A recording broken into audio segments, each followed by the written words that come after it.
ప్రేక్షకులందరూ నమస్కారం. ప్రస్తుతం మన స్టూడియోలో ప్రముఖ ఆధ్యాత్మికవేత్త, astrologer, professor doctor Mullapudi Satyanarayana Murthy గారు ఉన్నారు. గురుగారితో మాట్లాడేద్దాం. నమస్కారం. నమస్కారం మణికంఠ గారు. గురుగారు, జూలై మాసం, ఆషాఢ మాసం, కన్యా రాశి వారి పరిస్థితి ఏ విధంగా ఉండబోతుంది? ఎట్లాంటి పరిస్థితులు ఎదుర్కోవాల్సి వస్తుంది? ఎలాంటి పరిహారాలు చేసుకుంటే బాగుంటుంది గురుగారు? వసుదేవసుతం దేవం కంసచాణూరమర్దనం దేవకీ పరమానందం కృష్ణం వందే జగద్గురుం. కృష్ణం వందే జగద్గురుం, అర్జునం వందే జగదేక వీరం. కాబట్టి కన్యా రాశి వారికి అందరికీ కూడా సప్తమ స్థితిగతుడైనటువంటి శనిగ్రహ ప్రభావం వలన భార్యాభర్తల మధ్య యుద్ధాలు జరుగుతాయి, అపార్థాలు సంభవించడానికి అవకాశాలు ఉన్నాయి. ఇక జీవిత భాగస్వాములతోనే కాకుండా వ్యాపార భాగస్వాములతో కూడా కాస్త మనస్పర్ధలు రావడానికి అవకాశాలు ఉంటాయి. ఇకపోతే ఈ యొక్క రాహువు మనకి కుంభరాశిలో ఉండి శత్రువులపై విజయాన్ని, ఆనందాన్ని ఇవన్నిటిని కూడా ఈ యొక్క కన్యారాశి వారికి అందిస్తాయి. వివాహాలు కానటువంటి వాళ్ళకి వివాహాలు అవ్వడానికి ఎక్కువ అవకాశాలు ఉన్నాయి. వృత్తిలో చాలా స్టాండర్డ్గా వీళ్ళు ఉండడం అనేటటువంటిది జరుగుతుంది. కన్యారాశి అంటే ఎవరిదనుకున్నావు నాయన? మెగాస్టార్ చిరంజీవిది, పవర్ స్టార్ పవన్ కళ్యాణ్ని, ఆ రేంజ్లోకి ఈ సంవత్సరం వీళ్ళు ఈ నెల అంతా కూడా వీళ్ళు వెళ్ళిపోవడం అనేటటువంటిది జరుగుతుంది. కాబట్టి కన్యారాశి వారికి వృత్తి, వ్యాపార, ఉద్యోగ విషయాలలో అద్భుతమైనటువంటి ఫలితాలు కలుగుతాయి. డబ్బులు బాగా వస్తాయి. కమర్షియల్ ట్యాక్స్, ఇన్కమ్ ట్యాక్స్, ఈ యొక్క రెవెన్యూ డిపార్ట్మెంట్లో, మున్సిపాలిటీ డిపార్ట్మెంట్లో పనిచేస్తున్నటువంటి ఉద్యోగస్తులందరికీ కూడా అధికమైనటువంటి ఫలసాయం లభిస్తుంది. ఇకపోతే రైతులు, ఈ రైతులు ఈ వ్యవసాయంలో అద్భుతంగా మీరు పండిస్తారు. మంచి పంట చేతికొస్తుంది, మంచి డబ్బులు వస్తాయి. దీంతో కొంతమంది రైతులు చక్కగా డబ్బు ఏం చేసుకోవాలో తెలియక అప్పులు తీర్చడము ఇలాంటివన్నీ కూడా చేస్తారు. అయితే రైతులు మనము వాళ్ళకి ఏమీ తెలియదు, వాళ్ళు చాలా అమాయకులు అని మనం అందరం కూడా అనుకుంటాం కదా. డబ్బు పుష్కలంగా వచ్చినప్పుడు ఏం చేశారు నాయన? ఎస్ఆర్ నగర్లో ఇందిరాగాంధీ వచ్చి లంబాడీ అంతా కూడా డ్యాన్స్ చేస్తే ఆ మొత్తం అందరికీ రాసి పడేసింది ఆమె. తర్వాత చంద్రబాబు నాయుడు గారు పుణ్యమా అని చెప్పేసి హైటెక్ సిటీలో జ్ఞానక్రమం కూడా అక్కడ బస్తాలు అక్కడ ఉన్నటువంటి రైతులకి డబ్బులు వచ్చినాయి. అప్పుడు వాళ్ళంతా ఏం చేశారంటే సెకండ్ సెటప్లు పెట్టుకున్నారు. ఆ విధంగా ఈ యొక్క పేదవాళ్ళకి సాయం చేయడం ఇలాగ కాకుండా కొంతమంది ఆ విధంగా ఈ యొక్క రైతులు కూడా ఇప్పుడు చాలా అద్భుతమైనటువంటి పంటలు ఇవన్నీ కూడా వ్యవసాయం చేస్తున్నారు. కాబట్టి వీళ్ళని హనీ ట్రాప్ వేసేయడానికి కొంతమంది అమ్మాయిలు ట్రై చేస్తూ ఉంటారు. రైతులు కూడా చాలా బిజీగా ఉంటారు. కావాల్సిన చూసుకు వెళ్ళి ఫోనుల్లో ఇలా చాటింగ్లు చేసుకుంటూ, అసలు రైతు అనేవాడికి రాదు అనుకునేటటువంటి రైతు బ్రహ్మాండంగా దేశానికి వెన్నుముక. రైతు ప్రేమలో పడతాడు. ఇది ఇక్కడ గొప్పతనం. సో ఈ రాశి వాళ్ళు ప్రత్యేకంగా ఈ నెల శుభకార్యాలు జరగడానికి ఆస్కారం కనిపిస్తుంది గురుగారు. ఆషాఢ మాసంలో మనకి పెళ్ళిళ్ళు గిళ్ళిళ్ళు ఉండవు. ఒకవేళ ఏమైనా పెట్టుడు మొత్తాల్లో అయితే లవ్ మ్యారేజ్లకి వాటికి అవుతాయి. అయితే కొన్ని శుభకార్యాలు జరగడానికి అవకాశాలు ఉన్నాయి. బోనాలు ఇలాంటివన్నీ కూడా ఉన్నాయి. కాబట్టి అన్నప్రాసనలు ఇలాంటివన్నీ కూడా గురుమూఢమే దాటిపోతే.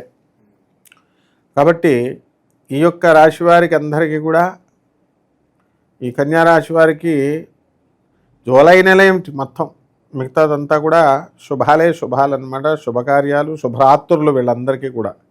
కాబట్టి అన్ని విషయాలలో కూడా వీళ్ళు ముందుకు దూసుకుని వెళ్ళిపోతూ ఉంటారు. ఓకే, ఇక దూర ప్రాంతాలకు వెళ్ళే వాళ్ళకి ఏదైనా సూచన ఉందా? స్థానచలనం కలిసి వస్తుంది అంటారు గురుగారు?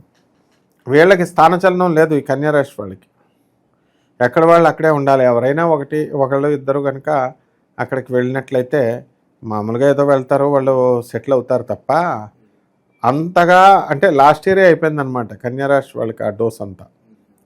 సో ఈ విధంగా ఈ యొక్క కన్యారాశి వాళ్ళంతా కూడా మంచిగా ఈ యొక్క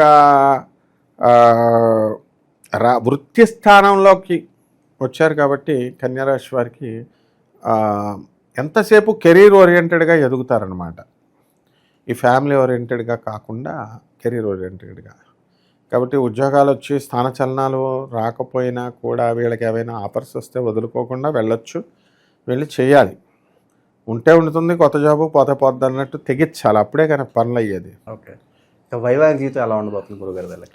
వైవాహిక జీవితం కన్యారాశి వారికి కాస్త గొడవల్లోనే ఉంది. కొంతమంది భార్యాభర్తలు ఇద్దరు కూడా కొంచెం కొట్టుకోవడం ఇలాంటివన్నీ కూడా చేయడం జరుగుతుంది.